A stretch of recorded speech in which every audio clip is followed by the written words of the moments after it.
welcome to Granny Shift, and I'm Ryan. And I'm Jason. And this is minute 5 of Fast and Furious. Already. Yeah. 5 minutes in. Man, that's crazy. Things are getting intense. Yeah, a quick sound adjustment here. I think we're good. This minute is more intense than any minute that existed in the last season of our podcast. Possibly. Right? That first race was pretty intense, but it was kind of like laughable, though. Yeah. Right? Yeah. Yeah. So nobody was getting shot at or anything. Okay, let's start. Yeah, if you remember, Dom just got rammed by the big tractor trailer, and the guy's coming for round 2. I don't know why Dom wasn't like, oh, he just rammed me. Maybe I should get out of the way or accelerate. Right. Accelerate out of the way. Accelerate out of the way. Right. Is this the same car in this? Doesn't this shot look different? You have black wheels on the car? Yeah, I guess they want to make that mistake. Yeah. Yeah, so he rams him hard. It picks up the back of the... Are you sure? Are they black? They are black. They're like gloss black. Oh, they're reflecting nice. So he gets hit hard enough, it spins him around 180. He's now driving backwards next to the cab of the tractor trailer. Right, so the drivers are side by side. Right. And the truck driver pulls out a gun and immediately shoots. Right into Dom's window. Right. Shatters the glass, misses Dom. Right. Where does the bullet go? I mean, there's not that many places where he could hit the glass and miss Dom, I feel like. Yeah, unless it went over top his lap. Thank goodness Letty wasn't sitting next to him. Right. And it didn't hit his shifter or something. I like to see, but just blows a window out. Here's Dom a moment. flings the whole way around. Sorry. Yeah, that moment you remembered from an earlier minute, you mentioned him taking his automatic transmission shifter and shifting it into first. Right. Which helps him whip it back around forward. So he's in first gear now. So he can't be going too fast. Yeah. And Letty's hanging on for dear life. First gear, what, you can do 20? Maybe 30. Okay. Depends. I guess it depends how it's geared. If it's 4 gears, maybe it's... I think an R1 will do 99 miles an hour in first gear. The motorcycle. Oh, okay. Yeah, but they rev really high. Yeah. So a car, not as much. All right. I think an R6, though, would probably only be like, I think it was like 65. That's still a lot for first gear. That's a lot. I mean, you're not legally allowed to drive in most places. Right. More than that. So you wouldn't need to have any more gears. My brother had a friend in college who had a WRX, an STI, okay? But he didn't know how to drive stick. Okay. So my brother says he would just put it in third gear and then drive around in third gear. All the time? All the time. Oh, my word. He had to have gone through clutches. Yeah, pulling out in third gear. It's just bad for... Yeah, he said once he got pulled. But the other thing is, like, the hardest part is pulling out. It'd be easier in first gear. Right, yeah. But then but a car like that would have pretty good, like, they're light enough. You don't have a ton of torque, but you could get up and go. Why wouldn't he just learn it? He had to have learned it by the time he was done with it, right? Hey, this is the story I heard. So. All right, let's keep going here. So Dom drops back a little till he's next to Letty, who's hanging off the side of the truck. Yeah, but he keeps going back. He sees her, he's still slowing down. Like she's barely hanging on, but he keeps backing up. And the truck driver is just maintaining an even speed. Right. So now he's made it back to the very back of the trailer, which has the truck that's in reverse hooked up. They just last minute dropped the hitch onto it. Right. And Dom says, "Don't be crazy. Lose your load," to the driver. In Spanish. Yeah. Impressive. Well, he's from Los Angeles. Right. I just came from my son's baseball team, and he played McCaskey, which is the school that's in... The city school. The city school, from our local city school. I thought it was interesting. The coach spoke only Spanish to his team the entire time. Really? Yeah. I heard a couple words in English. Like, I think he said good eye in English one time. But, like, yeah, he would, like, shout. He was, like, yelling, rah, rah, you know. I'm like, I guess all the kids there know Spanish. Yeah. But Dom grew up in the city, so he knows Spanish. I would love for my kids to be bilingual. I would love to be bilingual. I'd love to be... Just lingual. Yeah. Polylingual. Oh. Many. Is that the term for it? Polylingual? You have many languages in your house at once, and they're all equal. Right, yeah. I want to have socialism language. Sociolingual. What's that mean? That's all are equal. Okay. Like socialism. Everybody's equal, right? I think we're really stretching this one here. Probably. You I just just wish speak in that I knew tongues. more Spanish. Have you ever tried speaking in tongues? No. Do you want me to pray for that? If you could pray that I would learn to speak in tongues. You don't want me to pray But for the- like part to of the- happen right now on the podcast. No, part of the speaking in tongues isn't that like nobody understands it anyways?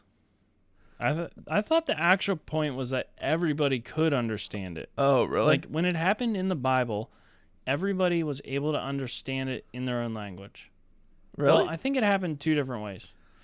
There's one way where everybody understood it in their own language because there was a difficulty of like somebody preaching and they're like, well, we don't know how we're going to actually communicate with these people. Right. So he was able to speak in tongues. The other way was where somebody was speaking in tongues and then there was somebody that was able to understand it and translate it for everybody. So I think there are 2 different types of speaking in tongues. I've only seen one kind on TV, though. the Mostly Borat kind. Benny Hinn Productions. Who's that? He was the guy that would like touch people and they'd like fall to the ground and like. Didn't he get like busted for fraud then? Like I don't know. I feel like most of those like ginormous pastors do. yeah. Like I remember hearing one where his like Joel Osteen. He hasn't yet. there was one where the wife would like get prayer cards from the people in the congregation so they knew what they were struggling with and then they'd call him up and he'd be like and then Right. prosify. Were you about to? prosify it over them? Were you about to do like a southern accent? It sounded like you were about to do a southern accent. I would never assume they were from the South. That's a shame because if it is happening legitimately somewhere, Right. you get that. That's just even makes me question like, is this real? It's so Can easy it happen? to dismiss it. Yeah, Because it's theatrical and it's a mega church and it's on TV. Right. And it's can't trust anything on it seems TV anymore. ridiculous too. Right. I always wonder like, what was the benefit of that too? Like, But The anyway, benefit of faking it? or it being real. If you become a Christian based on fake events that you witness, Still beneficial. No, that's not what I meant. I mean, in the Bible, the speaking in tongues had a direct value to it, Okay. a purpose that was beneficial. When I see people speak in tongues or whatever's going on, I'm like, what? What's the value? Yeah, what's happening here? Yeah. Anyhow, you have to listen to Ryan's other podcast, a sort of Star Wars podcast, to hear more about that. Oh, yeah. He's doing a 2-week Only speaking challenge. in tongues. I haven't done a challenge in a while. Yeah. All right, back to the minute. All right, back to the minute. So he says, don't be crazy, lose your load. Telling these guys that they should just drop the trailer because Letty's in trouble, the driver's pissed off. And they already got 2. Right. They already got. That's what I'm thinking. Yeah, 50,000. But the driver's like, what do you think I'm trying to do? So I'm wondering, does he have a quick release or something? Right. And Dom says, idiot, just release. I'm like, how? Yeah. How do you release? He dropped a metal tongue into the latch, and the latch was connected to the trailer. Right. So, yeah. There must be some sort of release from the tongue to the trailer. That makes, Right? yeah, to the truck. Right. To the truck. That they could just lose the tongue. Right. And then this tractor trailer is just dragging this huge metal A-frame tongue behind it. Yeah. All right. So they're going side by side, cruising along, and then we see the downgrade. And it Coming says caution 40 kilometers an hour, which is probably what, 30? So that's like, yeah, you should be going slow. Yeah. And this gives the driver an idea. He says something here. But we didn't know what it was, right? Yeah. I feel like I knew what it was. I'm going to turn the sound on for a second. Did he say it in Spanish? It just says, yeah, and it just says speaking Spanish in the subtitles. These subtitle people really, they don't do us any favors when it comes to Spanish stuff. Although they did translate for Dom. He said, "Bijoda tumale." Ryan's trying to translate right now. He claims That's to not not be what bilingual, but he can hear it. That's not what I think that he says. Gotta turn up a little bit. All right. I don't know if you guys can hear this. Maybe I should turn this sound around. It sounds like he says "hijo de tu madre," which is Let's do it one more time, and we're going to use my mic. Son of Bear your with mother. me. I'm removing my mic from the stand. Oh, look at all that noise. Oh, my word. You're blocking my play button.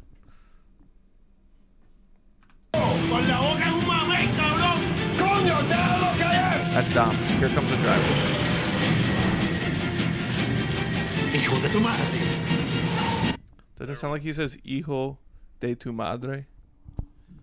Oh. Which is just son of your mom. Oh, is he saying like son of a bee in Spanish? But B is puta, which is not. Unless that first word is not hijo, but it sounds like hijo. Interesting. But I don't know. I remember hearing, I'm like, I don't hear any swear words in that. So I was just like, wondering why they didn't actually translate it. But yeah. Interesting. So the truck is cresting this hill, and as the camera shot like crests the hill with it, and it is a big drop. Like they're about to head down a very steep hill. Right. And Dom's like not phased. He shifts into third. Like he's got his angry face on, like, I'm gonna do something about this. Yeah. So he's in third gear. Tiny 2,000-pound vehicle, 3,000-pound, about to take on this tanker. So he floors it and ramps the like elevation change where and you see his automatic go from second to third. Yeah. So he's picking up speed. But what's weird is he doesn't actually catch up to if he's going fast enough to catch air compared to the truck who's cresting a hill about to go down a really slow descent.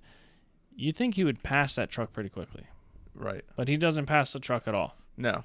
He's still behind. Like he's at the trailer where Letty's at. Right.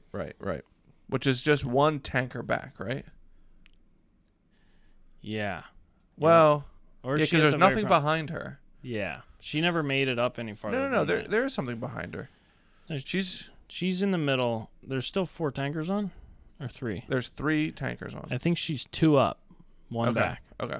And he's like, what do you say? Spray the hitch, to freeze it. Right. And she's like, I don't have a hammer. And he says, spray the hitch. And she's like, okay, big daddy. She listens. So she's spraying the hitch. And the minute ends, we see the truck driver making a massive swerve. Yeah, to the left, where Dom's car would be. Yeah. And that is a truck that you would not want to go fast down a steep hill with. No. It would push you hard, I would think. And if you start jackknifing with 6 can't even imagine joints behind you, yeah, not good. Dude, if I jackknife with even 1 joint, it's no good. Nice, man. Oh, man. Do you think we would get more listeners if they thought we were high when we did this? We probably have more weed smoking listeners. I wonder if any of our listeners smoke weed while they listen. Oh, wow, they listen. Yeah. If you put in that conditional, I was like, yeah, I'm 100% sure that some do. No, during maybe not while they listen. Yeah. But if you do, rate it in a 5-star review. We haven't had a 5-star review in a while, so yeah, a couple 4s, a 3, and a 1, and so 2 we need 6s. some 5-star reviews. 2 6s, yeah, that was weird. Is it out of 10? Boy, that would throw you off. This whole time we were excited about a 5-star review. But that's it for minute 5 of Fast and Furious. Thanks for listening. I'm Ryan. And I'm Jason. And always remember, winning's winning.